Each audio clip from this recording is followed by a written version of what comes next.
Baik, terima kasih. Assalamualaikum warahmatullahi wabarakatuh.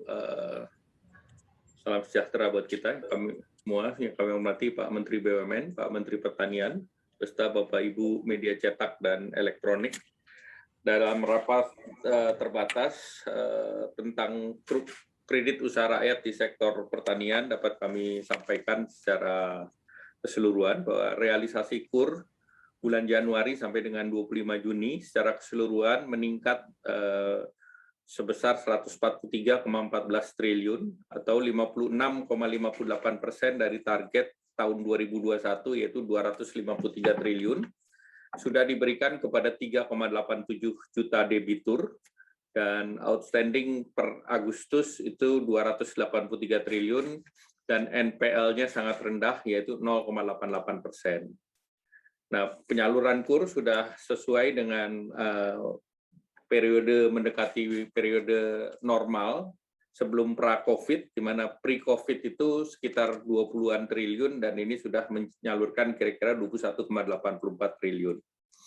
Kemudian peningkatan KUR tersebut karena perekonomian mulai pulih dan tingkat suku bunga yang rendah ataupun 3%, di mana pemerintah memberikan tambahan subsidi sebesar 3%, dan di sektor pertanian juga meningkat dari 70 triliun target tahun 2021, penyalurannya sudah 42,7%, 42,7 triliun, dan KUR pertanian dari tahun ke tahun meningkat, dan di tahun 2020 ke 2021 ini meningkat 29,8%.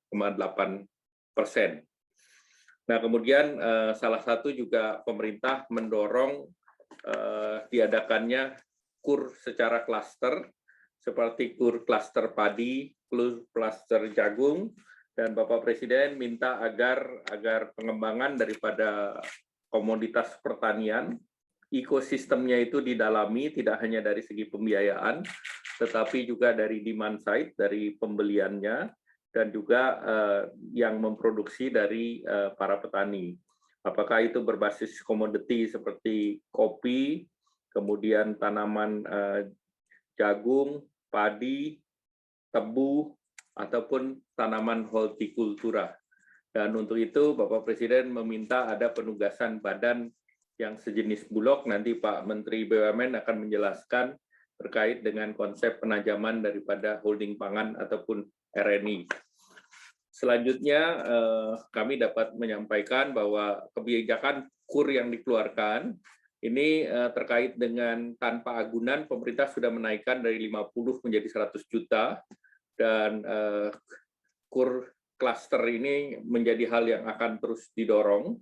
Kemudian lembaga-lembaga penyalur, terutama untuk KUR khusus ini, untuk terus diintegrasikan secara khusus. Bapak Presiden memberi arahan pada BNI, BRI, terutama Bank Himbara. Kemudian Bapak Presiden juga mengarahkan korporatisasi pertanian ataupun melalui koperasi, sehingga sebagai contoh untuk pengembangan rice milling unit misalnya yang investasi 5 miliar misalnya, itu bisa dilakukan dengan skema KUR, di mana tingkat suku bunganya rendah 3%, terdapat kredit investasi dalam KUR yang bisa dari 5 sampai 7 tahun, berbunga rendah 3%, dan ini bisa diperuntukkan kepada kelompok petani, misalnya 10 petani berkumpul, maka dari 10 dengan kredit KUR itu bisa mencapai 5 miliar, itu sebagai contoh.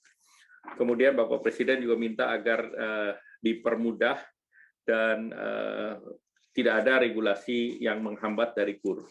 Nah, dapat kami sampaikan khusus untuk sektor pertanian secara umum, itu perkebunan kelapa sawit itu relatif mendapatkan sekitar 9,5 triliun, kemudian pertanian padi 7,8, tanaman lainnya 5,5 triliun, hortikultura itu sebesar 5,2 triliun, budidaya sapi 3,9, budidaya domba dan kambing 3,5 triliun, pertanian palawija 2,7, mix farming 2,6, pembibitan sekitar 1,1. Jadi secara klaster itu KUR pangannya 26,8 triliun, KUR hortikulturanya 7,84 triliun, perkebunannya 20,3, dan peternakan 15,1 dari segi target. Nah, tadi realisasinya. Kemudian juga dapat kami sampaikan bahwa KUR kelompok ini tersedia bagi petani dalam berbagai stakeholder. Misalnya, KUR dapat digunakan untuk pembelian pupuk, KUR dapat digunakan untuk pembelian peralatan pertanian, itu terkait dengan produksi. Kemudian KUR juga dapat digunakan untuk pasca panen, termasuk untuk melakukan KUR cluster untuk investasi di rice milling unit. KUR juga dapat dilakukan untuk off-taker dari pembeli. KUR juga dapat diterima oleh pemitraan berbasis kepada BUMDes, pengurus Poptan. Kemudian juga KUR dapat melakukan kerjasama dengan aplikasi digital. Jadi mulai dari supply, off-take, teknologi, dan kemitraan bisa dibayarkan melalui KUR. Kemudian dari segi perbankan dengan adanya penggabungan ataupun mergernya Pegadaian dan PNM, maka ekosistem pembiayaan usaha menengah dan kecil ini sudah terintegrasi dari hulu sampai hilir. Sebagai contoh, mulai dari bantuan presiden produktif dan kartu prakerja itu bisa dilanjutkan di rolling menjadi KUR super mikro, dan itu bisa diangkat lagi menjadi KUR mikro. Bahkan apabila usahanya, misalnya tadi rice milling unit, bisa ditingkatkan dari awal, dari investasi untuk ekspansi, itu bisa lari ke kredit komersial. Karena ini semua terintegrasi dalam sistem perbankan.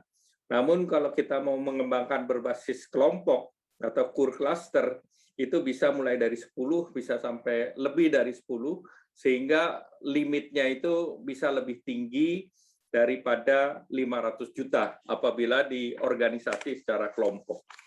Nah, kemudian kami ingin menambahkan bahwa dalam KUR super mikro, KUR mikro, itu kami tegaskan tidak ada persyaratan penjaminan. Ini yang paling penting untuk diperhatikan oleh usaha kecil menengah termasuk petani.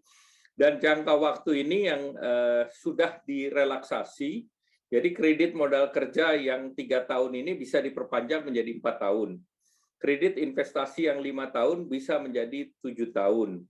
Itu untuk yang berlaku super mikro dan KUR mikro. Demikian pula untuk KUR kecil, itu KMK-nya bisa dari 4 sampai 5 tahun, kredit investasi 5 sampai 7 tahun. Dan di samping itu pemerintah juga menyiapkan KUR khusus. Jadi ada yang sifatnya lebih spesifik dengan berkelompok dan ada mitra usaha, dan ini salah satu banyak dilakukan untuk replanting sawit. Jadi sawit bisa dilakukan secara berkelompok. Kemudian dapat kami tambahkan bahwa KUR cluster ini saat sekarang potensinya yang didorong adalah pertanian dan juga di beberapa sektor lain. Dan yang terakhir saya ingin menegaskan bahwa terkait dengan penerima KUR itu dapat diberikan kepada mereka yang juga mendapatkan kredit lain secara bersamaan.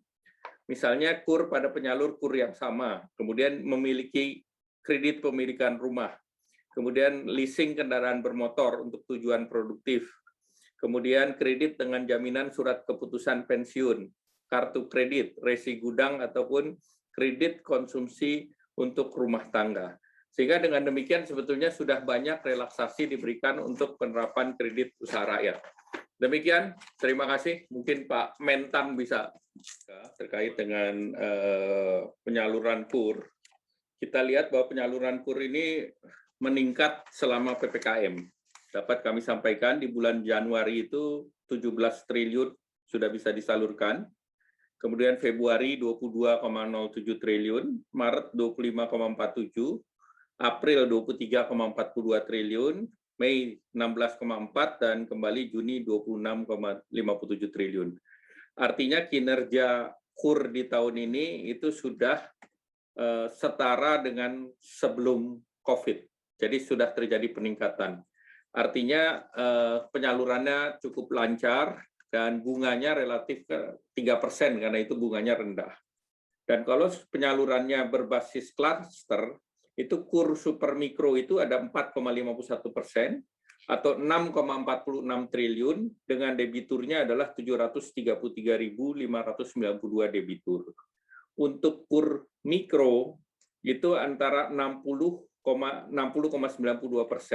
atau 87,2 triliun dengan debitur sebanyak 2.886.021.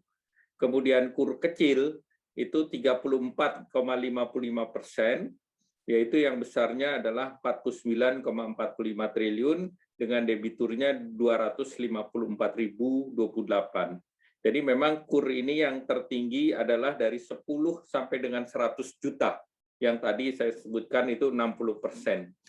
Kemudian terkait dengan pertanyaan terkait dengan PPKM, ini yang untuk sektor HoReCa, insentifnya masih kami review, namun untuk PPN sedang disiapkan, udah ditanggung oleh pemerintah. PPN sewa mall dan yang lain. Kemudian terkait dengan subsidi gaji, pemerintah sudah memberikan yang namanya bantuan subsidi upah. Bantuan subsidi upah itu diberikan kepada mereka yang upahnya di bawah 3,5 juta dan persyaratannya terdaftar dalam BPJS Ketenagakerjaan. Dan ini pemerintah menyiapkan selain di daerah fase 4, level 4 juga di level 3. Dan dana yang disediakan 8,8 triliun. Dan ini akan diberikan A600 untuk 2 bulan, jadi 1,1 juta diberikan. A500.000, sehingga ininya bantuan subsidi upah ini adalah 1 juta. Dan pendaftaran adalah mereka yang terdaftar di BPJS Naker per tanggal 30 Juni. Jadi datanya, sekali lagi saya ulangi, tenaga kerja yang bekerja sebelum tanggal 30 Juni. Kemudian yang berikut terkait dengan PPKM, ini karena tentu di wilayah Papua, Mimika, kemudian juga Jayapura, kabupaten kota, dan Merauke dikenakan PPKM level 4. Kenapa dikenakan PPKM level 4? Karena level vaksinasinya belum mencapai herd immunity. Kita ketahui bersama bahwa kita akan menyelenggarakan PON di bulan Oktober. Dan di bulan Agustus nanti sudah mulai ada tes event. Sehingga tentu seluruhnya kita perlu sinkronkan dengan kegiatan, jangan sampai kegiatan nasional nanti bisa terganggu. Demikian, Mbak. Terima kasih.